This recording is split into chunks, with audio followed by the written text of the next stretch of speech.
Kerajaan Demak, presentation by Atomus. Sebelum masuk ke materi pokok, ada baiknya kita mengetahui terlebih dahulu mengenai pengertian sejarah. Apa itu sejarah? Menurut para ahli, definisi sejarah adalah ilmu pengetahuan yang tersusun atas hasil penyelidikan peristiwa yang dapat dibuktikan dengan kenyataan. Setelah tahu apa itu arti sejarah menurut para ahli, yuk kita susun materi yang akan kita pelajari hari ini. Yang pertama, ada sejarah awal berdirinya Kerajaan Demak. Yang kedua, sistem pemerintahan dari Kerajaan Demak. Dan yang ketiga, Raja dari Kerajaan Demak. Dan yang terakhir adalah peninggalan atau prasasti dari Kerajaan Demak. Nah, langsung saja kita masuk pada sejarah awal berdirinya Kerajaan Demak. Kerajaan Demak adalah sebuah kerajaan Islam pertama yang ada di pantai utara Jawa. Dulu wilayah Demak pertama muncul sebagai kabupaten dari Kerajaan Majapahit. Kesultanan atau Kerajaan Demak menjadi salah satu pelopor yang cukup besar dalam menyebarkan agama Islam di wilayah Pulau Jawa. Namun, umur Kerajaan Demak relatif pendek dibandingkan dengan kerajaan lainnya. Salah satu peninggalan yang cukup terkenal dari Kerajaan Demak yaitu Masjid Agung Demak yang didirikan oleh para Wali Songo. Selain itu, Kerajaan Demak juga menjadi salah satu pusat persebaran agama Islam yang ada di Indonesia. Pastinya, Kerajaan Demak mempunyai sejarah yang cukup kompleks, mulai dari proses berdirinya sampai berakhirnya kerajaan tersebut. Pendiri Kerajaan Demak dan raja pertamanya. Pendiri Kerajaan Demak sendiri yaitu Raden Patah. Selain pendiri, Raden Patah juga menjadi raja pertama di kesultanan tersebut. Setelah ia pergi meninggalkan Majapahit, Raden Patah memperoleh dukungan dari bupati yang berkuasa di sekitar wilayah Demak.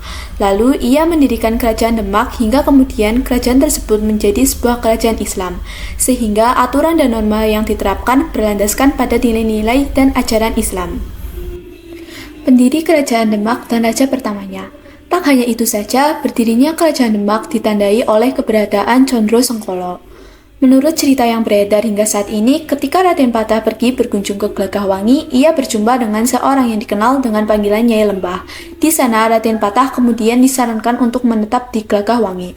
Setelah menerima saran tersebut, akhirnya Raden Patah menerimanya dan mulai tinggal di wilayah tersebut. Sekarang, daerah Gelagahwangi dikenal dengan julukan Bintoro Demak. Seiring berjalannya waktu, wilayah Bintoro Demak berubah menjadi pusat ibu kota untuk seluruh kegiatan Kerajaan Demak. Selanjutnya, kita akan membahas tentang sistem pemerintahan dari Kerajaan Demak. Yang pertama adalah letak. Letak Kerajaan Demak berada di Jawa Tengah, tepatnya di sebuah daerah yang bernama Bintoro. Sebelum menjadi sebuah kerajaan, wilayah Demak awalnya merupakan sebuah kadipaten yang menjadi bagian dari Kerajaan Majapahit. Saat pemerintahan Demak dipimpin oleh Sultan Prawoto, tempat tersebut mulai dipindahkan ke Demak Prawata. Namun saat Sultan Prawoto meninggal dunia, kerajaan tersebut mulai dipindahkan ke Jipang oleh Arya Penangsang yang saat itu memegang kekuasaan pemerintahan Kerajaan Demak. Setelah itu, Arya Penangsang meninggal dunia karena dibunuh oleh Ki Gede Pemanahan dan juga Hadiwijaya.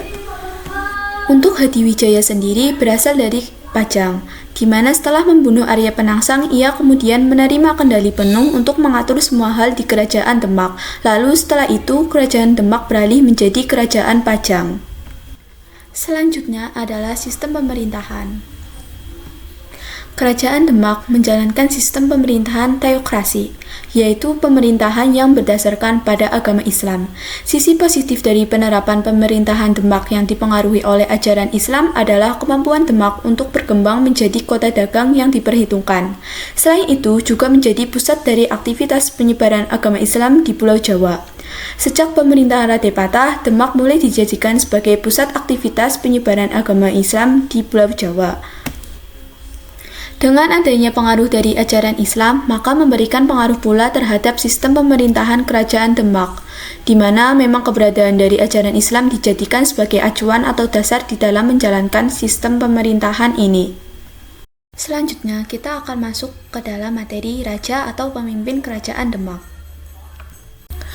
Kerajaan ini resmi berdiri pada tahun 1481 Masehi. Saat itu, kerajaan tersebut dipimpin oleh raja-raja yang didukung langsung oleh pemuka agama yang dikenal dengan sebutan Wali Songo.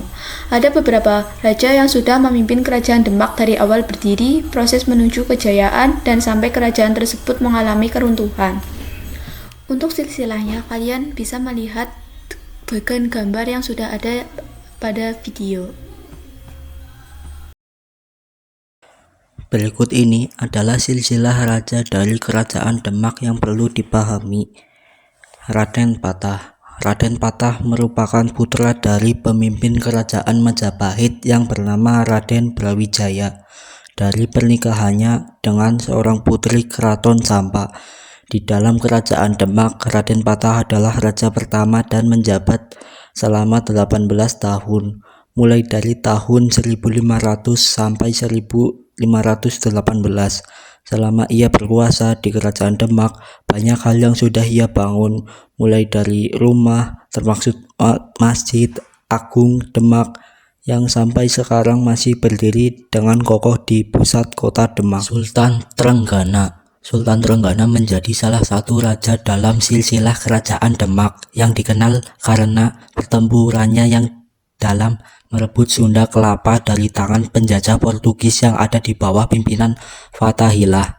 Di masa kekuasaan Sultan Trenggana, kerajaan besar yang ada di Jawa seperti halnya kerajaan Madura, Blambangan, Mataram, dan Pajang berhasil dikuasai oleh kerajaan Demak.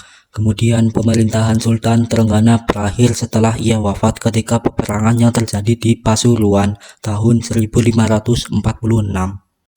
Sunan Prawoto. Setelah Rajapati Unus turun tahta, mulai timbul pergolakan di dalam kerajaan Demak, sebab tidak ada lagi keturunan yang berasal langsung dari permaisuri yang menjadi pemimpin sebelumnya.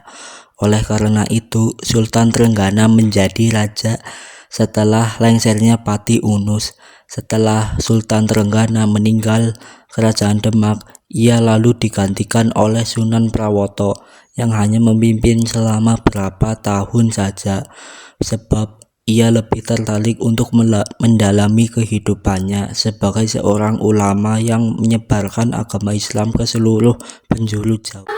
Arya Penasangan. Dalam sejarahnya tercatat bahwa Sunan Prawoto meninggal dunia karena dibunuh oleh orang suruhan Arya Penanggungan yang ingin mengambil alih kekuasaan di kerajaan Demak. Oleh sebab itu, Arya Penasangan kemudian menjadi raja dari kerajaan Demak selanjutnya dan memindahkan pemerintahan yang ada di dalamnya ke Jipang. Setelah itu, berbagai konflik mulai muncul terlebih setelah adanya pemindahan kerajaan Demak ke Panjang pada tahun 1586 karena Hadiwijaya berhasil mengalahkan Arya Penangsang. Pada masa itu pula kerajaan Demak berakhir atau runtuh.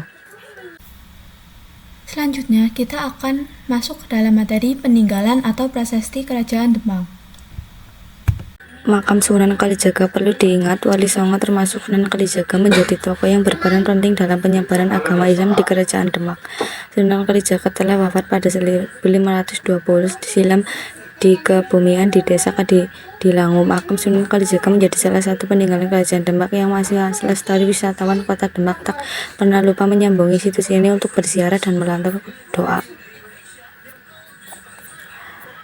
Masjid Agung Demak. Peninggalan kerajaan Demak yang sangat populer di kalangan wisatawan adalah Masjid Agung Demak. Rumah ibadah satu ini sudah berdiri sejak tahun 1979 Masehi di Desa Kauman. Lawang Bledek. Lawang Bledek atau pintu petir diyakini sebagai gambar dari petir yang ditangkap oleh Ki Ageng Selo. Sesuai dengan perintah Raden Fatah, Ki Ageng Selo diminta untuk menggambarkan bagaimana bentuk bledek yang dia tangkap.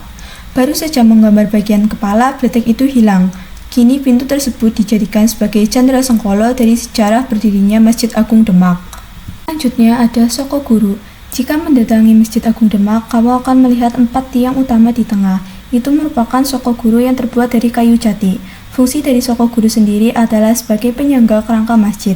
Tiang tersebut dibuat oleh Wali Songo sebagai lambang 4 penjuru. Ada Sunan Bonang membuat Saka Barat Laut, Soko Guru Barat Daya oleh Sunan Gunung Jati, ada pula Soko Tenggara yang dibuat Sunan Ampel, dan juga Sunan Kalijaga membuat Soko Guru Timur Laut. Uniknya, Soko Guru Sunan Kalijaga memiliki tinggi 17 meter atau sama jumlahnya dengan total rakaat sholat. Selain itu, ada Surya Majapahit. Surya Majapahit memiliki bentuk segi 8 yang mana ini merupakan lambang kerajaan Majapahit. Letak Surya Majapahit ada di atas persujudan imam, Masjid Agung Demak.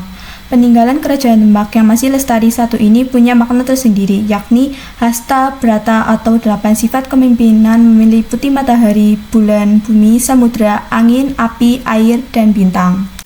Selanjutnya yaitu Damar Kencana. Dahulu Prabu Brawijaya V Raden Kertabumi dari Kerajaan Majapahit pernah memberikan hadiah kepada Raden Patah.